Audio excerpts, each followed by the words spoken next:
Hey, what is up, mortals? It is TCCrew here, and welcome to part 2 of What If Villains Had an Academy. Just wanted to greet you guys by just saying, sit back and relax, you're in for a treat. And so we begin. Midoriya took a shaky breath as he sat up tentatively in his bed, shaking his head to clear the fog, unencapsulating it. Izuku turned to look at the person standing in the room with him. The figure was tall and muscular, initially driving the green-haired teen to believe it was All Might, but soon realized that the figure was in a suit. He felt his whole body tense up, his breath caught in his throat. He felt tears bubble up in his eyes, and his stomach contorted itself in ways he couldn't put into words. Before the quirkless boy stood, perhaps, the most intimidating figure imaginable. Beyond the suit, the individual wore a massive mask with breathing tubes sprouting from it in several locations, with no visible visor or eye slots. The horric man's hands were relatively pale but strong, and he stood with them palm side up before the nervous boy. Perhaps more chilling than his appearance was his voice.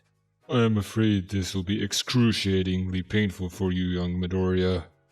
Before the green-haired youth could make a move or a sound, All For One was upon him. Hand collapsed tightly around his throat. Lifted off his bed, Midoriya coughed and hacked as he writhed within the conglomeration's grip. Suddenly he felt a sharp pain in his body, in what he felt could be his very soul. Izuku's screams were cut short by his crushed windpipe, and the pain of having something forced into his very being was felt yet again. His eyes flashed with white, and as quickly as the pain began, the high schooler's mind told him the infusions were being torn away at a rapid pace. Screams turning primal and body spasming. All that the boy could do was think about what was happening. He felt various transformations take place, countless strengths and weaknesses enveloping his very being every second. The sheer pain and volume of changes was constantly overloading Izuku's brain. His body lost control of its functionality, and he felt himself being to slip into unconsciousness again.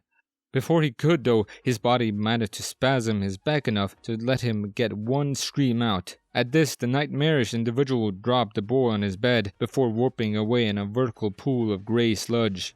Relieved that the torture was over, the schoolboy's mind allowed him to slip into unconsciousness, his essence holding tight onto the new two parts of himself as though his life depended on it. Seconds after losing consciousness, the number one hero bolted back into the room to see the boy he saved passed out in an awkward position, sheets ruffled and hands glowing. He knew exactly what happened once the nurse confirmed that the boy had no quirks before, and the rage he felt next could be considered by all present to be far more terrifying than the presence of All For One. Mere hours later, the once quirkless teen bolted up into a sitting position, coughing and spitting. His mother came scrambling into the room, fawning over the young victim. Oh, Izuku, you're awake! You're finally awake! Oh dear, are you okay? You need tissues, cough drops, food? I've got it all right! Her son held up a hand, finishing his coughing fit and taking a few deep breaths to steady himself.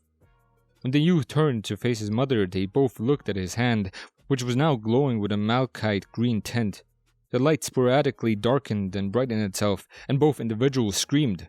This attracted the attention of some nurses, but they were stopped by someone Midoriya did not expect to see.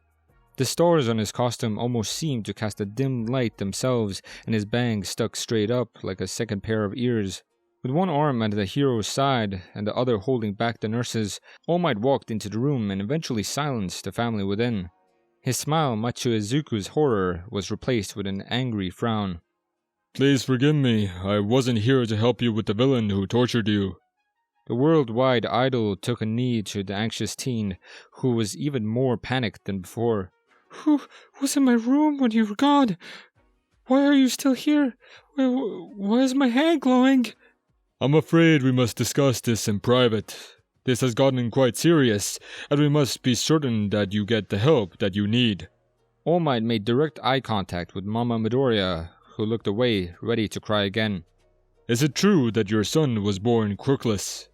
All Might inquired. He didn't break eye contact. The teary-eyed mother took a shaky breath before replying tentatively. Yes, he was devastated when we took him to the doctor's office, and they said he'd never have a quirk.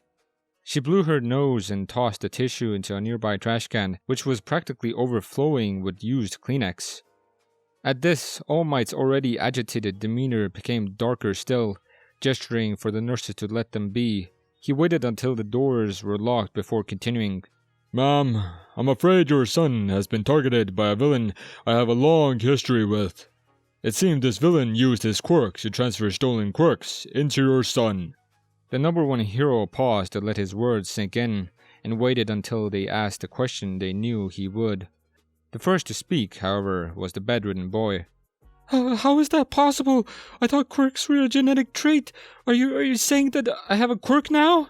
He squeaked, scratching his head as he began mumbling to himself about the plausibility of it all. All Might cleared his throat to stop him. I'm afraid I truly cannot share any more information at the moment, and you must not tell a soul about this. The nurses will explain your quirks to you, so that you may understand them better. If you could just rest here a little bit.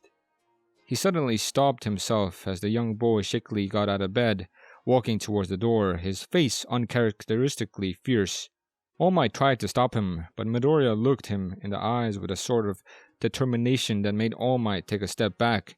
The boy took a shaky breath before mustering the best smile he could.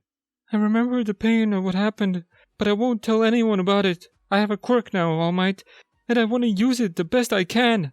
I'll be able to use it to get to UA, but I need time to study it, to practice with it. The young victim briefly looked back to his mom, smile widening and both tearing up before continuing. Even without this new power, I'm determined to be a hero. This may be hard to believe, but for me, this is a miracle. Then the green-haired teen made eye contact with the symbol of peace, who was truly impressed. Thank you for saving me, All Might, and I'll be a hero who saves people with a smile on his face, just like you. At this, well and honestly taken aback, All Might grinned broadly and proudly back. Just like that, Midoriya walked out of the room and began talking to the nearest nurses he saw in his room, leaning against the wall for support. Just before he could leave, the number one hero was stopped by a hand grabbing onto his pant leg. It was the mother of the young man. Please don't let him. He's just a boy, and he's already been in so much pain. I don't have the heart to tell him no. Sobbing between words, Mama Midoriya pleaded further with All Might, before he held up a hand with a warm and caring look. Do not worry. One of the main reasons I'm in this city right now is because I've been called into work at UA myself. I will make sure your son is safe. The symbol of peace sighed. Signs of guilt tainted his brave demeanor. After all, this is perhaps my fault. This villain that attacked him. As I stated, that individual and I have a long-standing dispute. It's only right that I protect this boy at all costs. Sniffling, the heartbroken mother nodded, sobbing uncontrollably. All Might gently patted her back to calm her. Looking out at the young boy, he was still chatting with the nurses, writing out information on his arm with a pen. All Might sighed nervously. He really does seem happy, Miss Midoriya. I wouldn't worry about him too much. I think he's better off now than you think. As the months passed, Izuku Midoriya researched his quirks tirelessly. It turned out that this stranger had given him not one, but two quirks, and they seemed to counter one another. The first gave him the ability to launch pulses of energy from his hands, feet, and chest. However, to make the pulses denser, larger, or simply go further, he had to use more stamina. In addition, he could only launch the pulses in tandem with his heartbeat. This was what caused his hands to glow at the apex of his heartbeat. He could launch the pulses. However, his other quirk made his heartbeat sporadic and uncontrolled without affecting his other bodily functions. The stranger truly did seem to give him an impractical pairing of abilities. Even still, the determined youth continued to research his quirks and practice. The targeted teenager researched training regimens, getting himself into proper shape for the exams.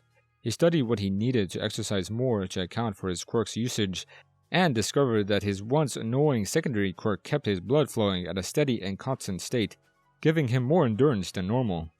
One day, while testing for and thinking about the hero exams, his pulse seemed to quicken. Izuku blinked in surprise. He took a breath, trying to clear his mind thanks to a hypothesis hastily formed, and felt his heart rate drop to a far steadier level.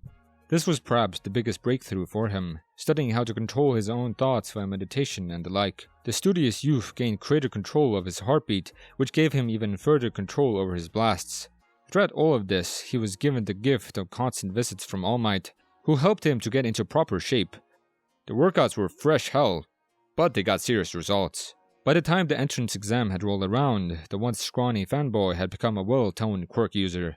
The abilities bestowed upon All For One's victim had bloomed into a splendid gift to the schoolboy, and he was eternally grateful for the circumstances he was put through. As he gained further control over his own mind and body, All Might grew increasingly impressed. The number one hero's own time was coming to a close, and he had to make a decision soon. The candidates found by his allies left much to be desired by All Might. Nobody the man had met had been quite up to snuff. The entrance exams, however, would tell the hero all he'd need to know. Why leave him with those quirks, Master? You could always go back and steal them again. He doesn't deserve your gifts. Shugaraki scratched at his face as he spoke, clearly worried about All For One's actions. However, his mentor gently reassured him. There's no need to worry. I shall take those quirks of mine back when I need to. For now, let him think he has a chance. Let the world show him how cruel it can be, and perhaps he'll come to his senses. As if on cue, a small patron burst into the bar, panting. The lead villain spoke. Sir, we have intel on the applicants for the exams this year, and we also have confirmation that UA will indeed be hiring All Might as a teacher. The amalgamation of abilities grinned beneath his helmet, chuckling. He accepted the manila envelope from the small crew before opening another sludge portal and taking a step towards it, but paused. Shugaraki, kindly thank these double agents for their work. Laughing maniacally, the criminal overlord passed into the portal and his protege grinned proudly. The individuals who delivered the information looked quite panicked, and as the couple turned to run, the door locked behind them. The blue-haired antagonist removed his hand mask, revealing his horrific grin. Before anyone could make a move, the floor erupted with a dozen sludge portals, Nomos grabbing tight onto the heroes in disguise. The head hero's illusions faded, showing several lesser-known rescuers grouped together. They all began to struggle within the grip of the man-made monstrosities, but they couldn't budge. Tomura simply grinned wider, and one by one simply wrapped his hand around the captured do-gooders' faces.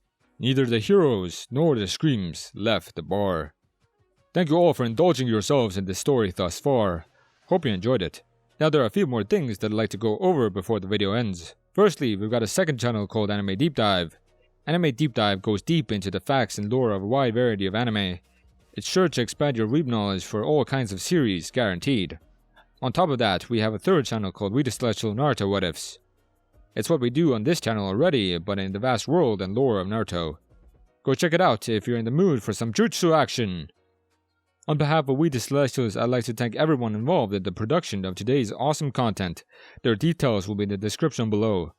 If you're perhaps interested in what we do here at We the Celestials, then I would like to extend out an invitation to join the team. The only caveat being we only accept members 16 and older to join our crew. You can sign up for whichever category fulfills your interest by joining the recruitment Discord using the link in the description below. Our Discord is an all-around fantastic place to be, whether you're a fan or looking to join our band of misfits. We're always looking for members to join us. Well, that's it from us for today's video, so thank you all for watching and have a great day.